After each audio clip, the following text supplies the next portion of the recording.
Hi, third graders. This is Miss Furch here with you today. We're going to read a story called Zach Jumps In. And in this story, we're going to be thinking about the two different kinds of point of view that we learned on the last slide. We learned about first person point of view and third person point of view. So what we're going to do is after we're done, we're going to decide which one we think the story was written in.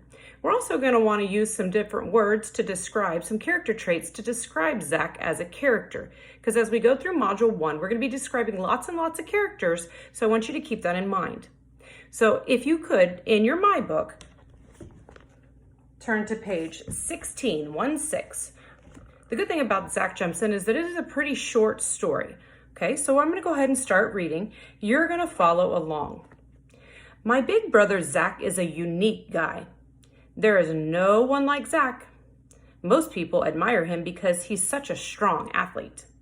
But I admire him because he worked really hard to become one. You see, Zach is an amazing swimmer. Not just a fast and strong swimmer, but a champion swimmer.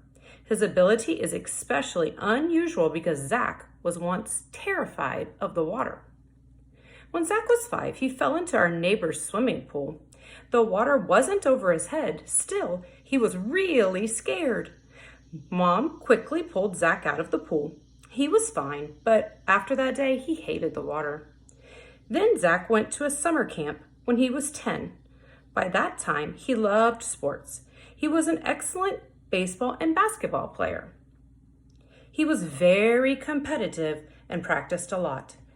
That might be a main feature of Zach's personality. He always wants to win. The one sport Zach couldn't win in was swimming. He was too afraid of the water to learn how. It made him mad that he was afraid. So Zach made a plan.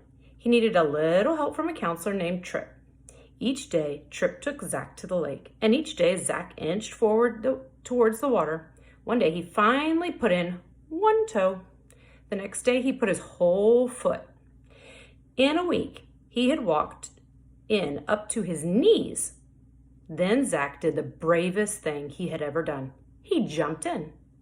Zach liked to show his individuality by doing things differently. No camper had ever gone from not knowing how to swim to being a champion.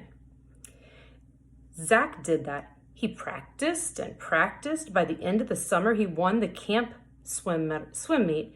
After that summer, Zach joined the swim team at his school. He's been swimming in competitions ever since. Now Zach thinks there is nothing he can't do. He said his next challenge is to dive from the highest diving board. Oh, brother. So think about this story. I'm going to pause a moment. I want you to think, is this story written in first person or third person? Remember, first person, the narrator is part of the story. They're saying, I did this, I did that. And if it's third person, somebody else is telling the story about somebody else. So think about that for a moment. If you said third person, you're exactly right, okay? Very good. On page 17, there's a little thought bubble there. That's Zach there in his swim mask, and it says his personality traits. So the ways we could describe Zach is that he's unique, he's brave, he's competitive, and he's determined. Physical traits are that he's athletic and he's strong, and he has some challenges that he has to overcome. He has to overcome his fears, he learns new skills, and he's always doing things differently. So today we read Zach Jumps In. I want you to take a moment, if you want, to go ahead and reread the story silently to yourself and think about, remember, this story was third person point of view, and on page 17 there's lots of character traits about him.